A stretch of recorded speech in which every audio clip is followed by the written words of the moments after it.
Hello and welcome everyone. Can you hear me? Can I have a thumbs up? Yes, brilliant. Well, thank you and welcome to my presentation this evening. Thank you first of all for holding out this long. It's been a really busy day. My voice is barely there, but we're going to get through it. So this is not your average talk. This is not someone that's going to stand here and give you a blueprint to success and promise you 3 lovely, simple steps to make the changes that you want to see in your career. But what I hope to give you are some actionable tips and productive ways that you can think about your own career and benefit from a bit of my hindsight and benefit from some of the story. And I talk in jest about without setting your life on fire. Sometimes change does really come at a cost, and I've definitely lived through some of those lows. So that's the framing for today's session. We will have some time at the end for some questions. Apparently I have to change, get up, put this on, but hopefully if you've got any questions, do let me know at the end and we can make sure we cover those off. So let's see if this tech in this text stand actually works. So I'm going to dive right into the year where everything changed for me, and that was 2020. And I had no idea of the world we were walking into when I launched 50/50. You can see up there, it was the 12th of February 2020 when I registered 50/50 Coaching Limited. A proud moment for me and definitely not something that happened overnight, but absolutely something that I needed to do for myself. That year was characterized by so much trauma and also huge growth and exceptional change. It was a year of relationship breakdown, redundancy, relocation. I say that once. I think I had 3 relocations in the year. I ended up, of course, setting up the business, but in the middle of that, I had my own journey with my health, and I had two surgeries and an induced menopause in between. It was an action-packed journey for me, and it didn't just come at no cost. And I think that's really important to know. So what 50/50 is a coaching business to support mental well-being within the workplace, but also for us as individuals, to think about how we handle the ups and downs of life and how we can take proactive approach to looking after our mind as much as we think about our body. So back in this time, it wasn't really talked about as much. Obviously, the pandemic has opened up that conversation tremendously, but there's a lot of awareness over action, and you'll see a lot of it around you in every event that you go to. And today's more about action and what we can talk about. So what I want to get across today is that in that 2020 era, where all that change came about, there are 3 truths for me, 3 real reasons why I really can stand today and know that I made the right decisions, some at great cost, but I knew in deep down what I was doing was actually going to have a tremendous impact later on in my career. One was trusting my instincts. I think as women, we can be very intuitive, but our ability to tap in and listen to that voice can sometimes vary. I didn't trust my instinct to that point. I think I'd put everybody else before me, but my own self. And actually, I think we can all be quite guilty of that, especially in a capacity of a role. As a mother, I am a mother, and I was a mother in 2020. And as my role in that space, I also learned to put myself first. I'd always put everyone before me, and it was about acknowledging my needs and what I needed in order to move forward with my career. And also, what I learned in that time frame was, even from the depths of despair, you can rise and become stronger. And actually the power we have in walking our own path can really ignite action and really spark something wonderfully creative within you. So don't be afraid if you hit rock bottom. Reframe it to an opportunity to really think, what can I get out of this and how can I shift? So I'm going to take you on a journey of a few pivotal moments in my career, and some of you will recognize this. I know I've got some few ex-colleagues from HSBC in the audience, so you might recognize this lovely old lanyard tag that we used to have, and that's got me in and out of the building, and that was my life for nearly a decade. And I thrust myself into a corporate career, and I really lived and breathed that entity of really supporting that kind of corporate culture, that multinational business, and the opportunities that come with it. One day I woke up and I absolutely knew enough was enough. And I knew I had to leave my corporate career. There was no way I could withstand it anymore. I'd been there for the best part of 10 years. And for me, I was done. I didn't know what I wanted to do, but I very much knew what I didn't want. And I think that's okay as well. And it's another learning that I think we need to all appreciate is sometimes you don't need to have the path completely clear. You just need to know what the next step isn't in some instances. So I remember as clear as day the reason why I did it. And it was the era of Blackberries. Who's old enough in the audience to remember a good Blackberry with a ping? Yeah, exactly. And This was a moment where I was having some career advice from a senior male in HSBC. I was on level 37 up in the clouds. And they were turning around to me saying, do you know what? You've got real potential. You've been on this leadership program and you've done that. The next step for you is this. And you could be like her. She is amazing. She's so hardworking. She was on her BlackBerry during Labour. I was like, you what? Oh, right. Oh, okay. Yeah. You think that's good? He's like, well, commitment. So I remember walking home that day and thinking, something's got to shift for me. I'm out of alignment. I don't feel engaged and something's not happening for me. And in that moment, it'd be really easy to say, I just woke up one morning, which is what I did as a bit of a trick a minute ago, because of course I didn't just wake up that morning knowing that that had to be the decision. There was a whole context to that decision. So the year before, that was 2013, 2012 was a year of considerable self-reflection, self-development, a lot of umming and ahhing over what did I want to do. I mean, at one point in my career, I remember signing up for an interior design course, thinking I needed to go and change something, half-hocking ideas about some sort of business I had zero passion about, coming up with a plan to take Foxtons by storm and come up with a whole plan to take over their real estate plan. And I came up with all these ideas because I wanted out, but I didn't know what I wanted to keep me in. So it was a period of self-discovery that led me to a decision of allowing myself to step away, mainly to create mental space in order to find out what I really wanted to do. And the one great thing about a company like HSBC is they have a huge budget. So they did throw money at us who were kind of up and coming with our careers to really give us an opportunity to invest in our own well-being and think about our kind of guidance through our career. So there was a lot of coaching. And that's when my eyes were open to the power of coaching. And I think when you're in your own journey of feeling quite sad or lost, maybe not value aligned, maybe coasting, that's where you can really find value in coaching. And that's what I wanted to do. I wanted to really take on that opportunity to say, do you know what? There's such power in coaching for mental well-being. And that isn't always the case. That isn't something that I knew before my own journey. I also took away from it a real clarity over the fact that we all have an opportunity to change course and take a conscious decision on our career path if we know we are coasting. And it's on us to try and create that clarity in order to move forwards if we're in that space. So this was another moment where I really just thought, do you know what? I need to make some significant change. So what did I do? I went traveling.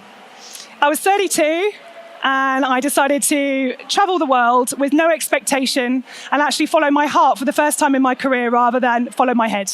And I don't want this story to be about me and my journey. I want it to be able to show to you that through my journey, I brought some awarenesses forward that can actually be something you can take away with today. So yes, I had wonderful stories. They're probably for another time. I could bore you to tears with all the escapades I got up to, from earthquakes in Ecuador to near kidnapping in Vietnam. There's a story on it. I did 20 countries in 20 months. So there's a lot to unpack there. But what I did learn was that actually I needed to keep my mind stimulated. I needed to do something for me. I trained as a coach and I got myself accredited as a coach because I really believed in the power of coaching to lift me out of stuckness and also out of that moment of feeling quite misaligned and pretty much depressed, if I'm honest, feeling quite flat. And is there really hope for me right now? So this was a tremendous power of opportunity. And I suppose you're all going to sit there and think, oh, I bet you came back like Zen-like and so clear on your career and what that next step was. No. I'm sorry to ruin the story, but I genuinely came back to earth with a huge bump. There was no job for me when I returned. I had no home. I'd spent all my savings traveling. I'd not had an idea about what I wanted to do. And I just knew that I knew I was destined for something bigger, but I had no idea what it was. I was like, well, what is it? And I get this asked to me a lot. How do you know what you want to do? When do you know that business idea is the right idea? When do you know to leave corporate? Because actually it's quite a safety blanket to have a pension, sick pay, holiday pay, especially when you're a working parent. There's a lot of comfort in that. In this moment in time, I had nothing and I had to start from scratch. And it was scary. My sister's in the audience. I slept on her floor. I slept at my mum and dad's house. But you know what? I believed in myself. And I think we all have that in all of us. The self-belief will get us most of the journey. You don't need to know everything. You need to believe in yourself to find out the answer. And this is interesting for me because this is a piece of paper that I wrote in 2015 on the floor of my mum and dad's house in their spare bedroom about my 5-year plan when I had no money, no job, no income, and no real purpose. I knew I'd found coaching, so I really wanted to have a coaching business of some sort that could change lives. I'd invested in a bit of property along my career. I wanted to build that portfolio up. And I also really wanted to think that if I was going to have a child one day, I want some flex so I can walk them to school and pick them up, at least, 80% of the time. And that was a really audacious, hairy goal to sort of put out there when you've got no boyfriend, no relationship, you've also not got a job and all of that. But I just want to convey that we can build and we can dream and we can make it happen. Because fast forward, within 5 years, I'd achieved all of that. So there's an opportunity here to focus on what you really want, be very specific and clear, and make it really attainable. Now, I'm going to touch on my journey for motherhood, and I know it might not be relevant for everyone, but you might also be able to transpose it into a space of perhaps you're caring for someone that is perhaps unwell or requiring more effort and energy, and it's really difficult for you to juggle your career with that. Or, for example, you might be dealing with a chronic illness and therefore find it very difficult to give your all to a career and navigate that. My journey in finding motherhood was really challenging and quite emotional. And I'm going to touch on some of those journeys because it links into that conversation around mixing motherhood and other issues with work and career. Now, you can see some pictures of me in hospital in 2020. These were a couple of the operations I had. I have stage 4 endometriosis, but back then, I had no idea what that was, and I didn't even know I had it. It's another story again for another day, but I'd been fobbed off, let's say, by doctors for the best part of my life and not really understanding that I had this female issue in my body that wasn't really helping me day to day. The pain was chronic. I worked for a company called Octopus, and I spent most of my weekly periods that was going on over that time in the disabled toilet, crawling on the floor, unable to get up. I would walk into a presentation like this, petrified I would leak and bleed, and everybody would see me. It's a taboo subject, so when I brought it up with a male colleague, he went, oh, God, too much for me, Cam, let's not talk about that. And it was very embarrassing for them to even have that chat. So my reality was trying to navigate that, become a mother, and also bring forward my career at the same time. And it wasn't an easy path, and I don't think any of us really ever expect it to be easy when we have lots of competing priorities to navigate. But the truth of the matter for me was very much about bringing forward your gut instinct, trusting your instincts. And often when I've been off course in my life, and if you think about your life as a pilot and you're kind of navigating, pilots have to consistently correct course, come back. You're constantly veering off. We all do. But it's about coming back to equilibrium and coming back to the right path. And in these moments in time, my anxiety was my almost signpost. I'd get panic attacks in the night and stress-induced real anxiety when I was not aligned in my career or in my life. That led me to leave a partner. That led me to leave a company. That led me to set up on my own. And I think you get in tune to your body. So trust your instinct. Take your health into your own hands sometimes. Force a diagnosis. Force a conversation around that. And trust your inner instincts because it's really important. I was fortunate. My journey did lead to me having a son, and it has been something that's propelled my goals forward. It's helped me to navigate that journey and to really think about my own situation. It hasn't been, an easy journey to say the least, and navigating that as a working parent can also be the most challenging thing ever. Just to be here today, my son is in 4 different homes over the next 48 hours to help me. I don't have the luxury of having someone at home, so it's very much around logistics half of the time. But we all have our competing agendas. It might be something else that you're doing outside of work that requires your energy and your time and your commitment that you can't actually think, I haven't got the time or energy to do a shift in career, or I can't really muster the energy to do that. You can. You can find it, and if you want it, you can make it happen. So here I am with 50/50, and it's an opportunity to bring forward a business that could never be more needed within the organisation, but also within society. For most of my young years, I spent my life in isolation, scared about connecting with others, about showing my true emotions, because I felt actually that was a weakness. And I felt that if people could see through my veneer of strength, they might actually think I was, vulnerable and weak, and I didn't want them to think that. I had a lot of change as a young child as well, and I wanted to come across as strong and capable. And that transcended into my work life. My patterns continued. But when I began to open up, other people would open up about their journeys, what was impacting their mental health. And that's what 50/50 is about, is creating a safe space in the workplace for people to open up, deal with their mental health issues and their challenges and things that are confronting them in their real life, and move forwards through that. So this opportunity has not just been about, just decide overnight to sort of make change. I think there's a whole context that we have to be open to being aware about in order to make it happen in the moment. It looks like an overnight decision. There's a lot of work that goes in behind the scenes. And for me, that sort of path to the future of being able to bring forward my future journey as a working parent, as somebody who has dreams of grandeur within the business world to make impact for humans, not relying on tech and bots, and just actually creating connection and community through individuals. There's a real opportunity here to connect and to think about your future. So if I can encourage you to look at your life and ask yourself, am I in a space of reaction? Or can I switch that C in the middle of the word react to the beginning and create and move into creation? Can I flip the lens? Can I trust my instincts to know what's right for me physically and mentally and emotionally? Can I reframe some of the challenges that I'm going through to be positives and potential outlets for growth? And can we bridge this gap together between awareness and action, and not just work on self-development and read all the books and listen to all the TED Talks and think all the thinking? How about we start doing the doing and really making the shifts that we want to see happen for us? So that's my little story. Thank you for listening, and I'm open for any questions. Thank you.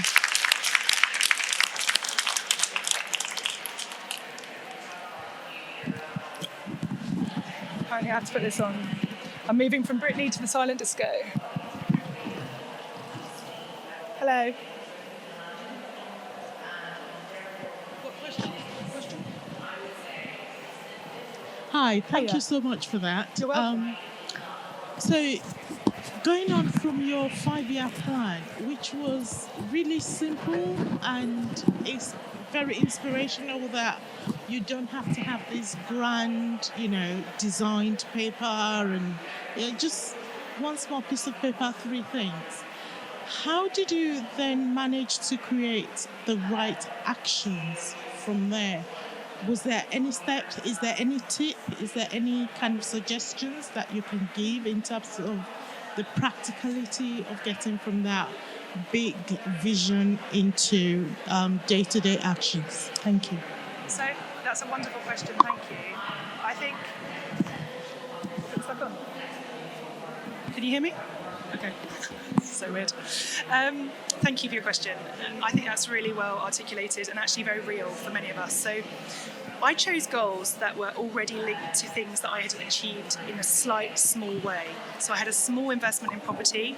I trained as a coach. And I also had another one which was very much a dream-like scenario. I did have a desire to be a mum. I had no child. At one point I didn't think it was going to happen for me. Obviously I didn't know that at the time.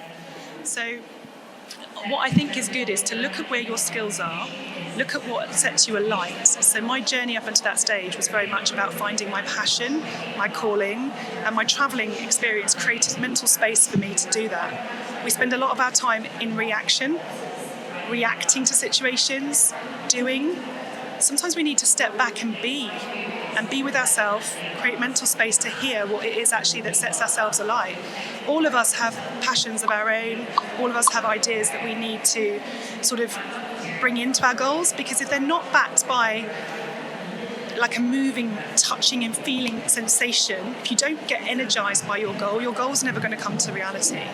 So we used to, in our coaching training, we used to talk about making them moving and touching. So they really need to be like actionable goals that you can take small steps towards. So having a coaching business, there were kind of some clear, obvious things that I could do in order to move in that direction, rather than saying, I'm going to own a business one day and I'm going to earn £100 million in my first 10 years, That would be a bit more, how am I going to do that? But I kind of narrowed it down to the sector, to the fact that I wanted it to transform lives. In my head, I knew that meant mental health. I probably didn't articulate that on there, but I think you could probably do that with your own goals. So, and then making sure that they're, I'd say 20% stretch out of your comfort zone. You don't want them to be so far a stretch that actually they feel overwhelming and insurmountable. You want them to feel just in that perfect zone of, oh, this is hard, without it being impossible. I have a question. Yeah, please. First of all, amazing, well done. Thank you. Yeah, super cool. Question is, for someone who actually considers to take a coach, but there is many different opportunities on the market. Even today, when we walked around the stalls and everything, there is like tens of different coach businesses. How would you decide which coach is the best for you for the professional growth? Are you talking about coaching yourself as in an individual? You're talking about coaching within an organisation? With yourself? Yeah.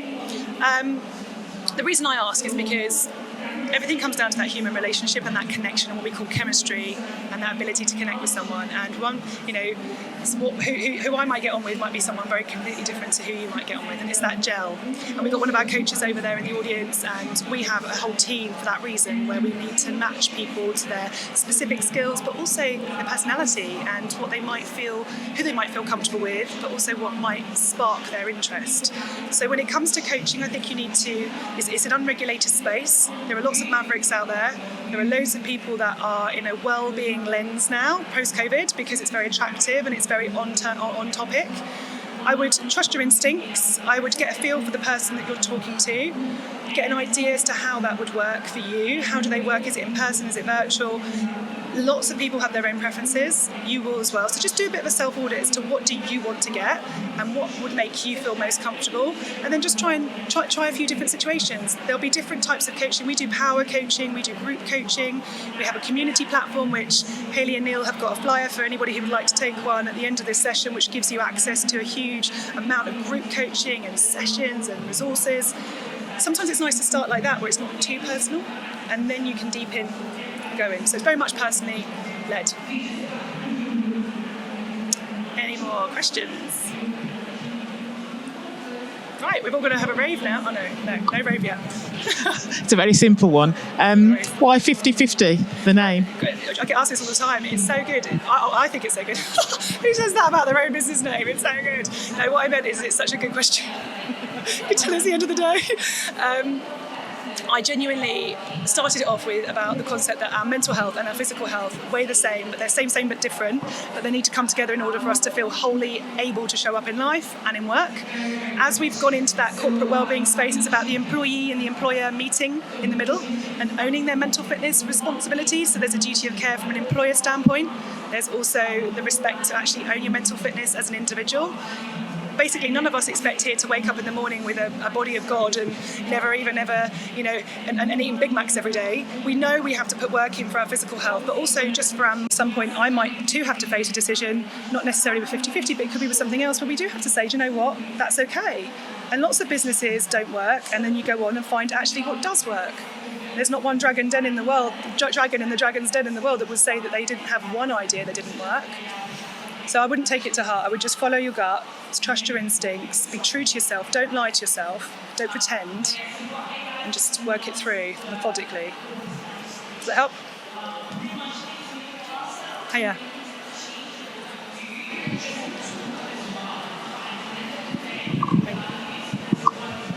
Hi, thank you so much for your great presentation. You're welcome. So everyone asks about clarity and those kind of things, but my question is like, now let's get back to the February 2020, and you had the idea and everything.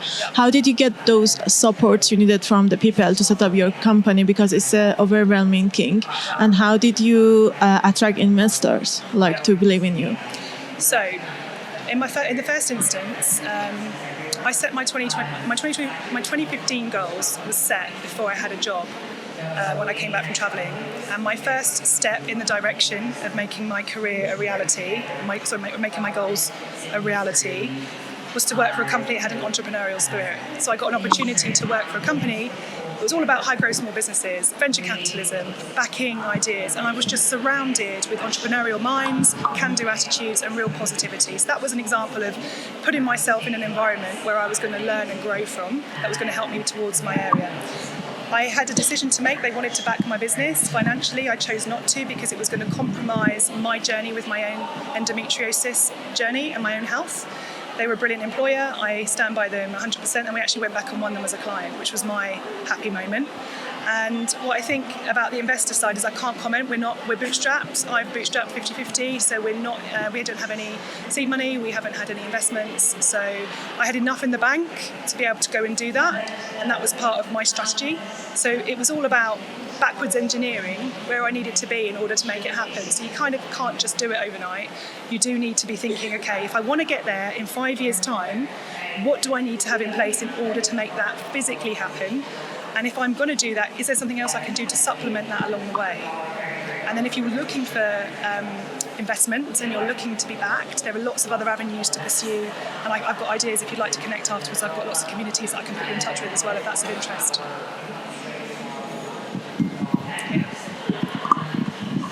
So I started my business last year, and I have ADHD, so it says a lot, but I have all the ideas in the world. How do you, as somebody that's been successful, like is doing well, how do you figure out which of the ideas you should follow and which ones you should put on the back burner and not necessarily like give up ever, but it's prioritization, isn't it? It's a good question. I mean, I think the way I look at I'm an ideas person. I always talk about imperfect action, and any action is better than no action. I'm always about that whole journey of bridging that gap between just saying something and actually doing it. I think that's come through today. What I would say is that sometimes we just need to keep moving forwards, to keep the pace and the energy and the motivation going in order for people to keep hearing about you, seeing you, being visible. And if a couple of programs don't work, or if a couple of ideas fall flat on their face, who's watching? Oh yeah, sorry, we don't do that program anymore. It was it's fully subscribed, or whatever. You can pitch the story you want for your truth. You can be 100% truthful, or you can actually paint a you can paint a picture of something different. But my point being is that don't feel like you have to make a decision as binary as that. I think it's really good to have loads of ideas, and I think the ideas will come thick and fast. And I think with your kind of a brain, it's going to be an imagination overload at times. You're going to have a real opportunity, but take that and harness it. Work with a coach that specialises in ADHD. It's something we do at 50-50, and we really bring people forward with their articulate plans and their execution to make it happen. But do it at your pace and what works for you. Nothing has to be kind of in any order. That's your way of thinking about it, which is fine. You just need to do the testing, I think, and find out what's relevant and what's being liked and maybe disliked. You're welcome. Well, thanks everyone. I'm being told I'm out. Thank you. Thanks for having me.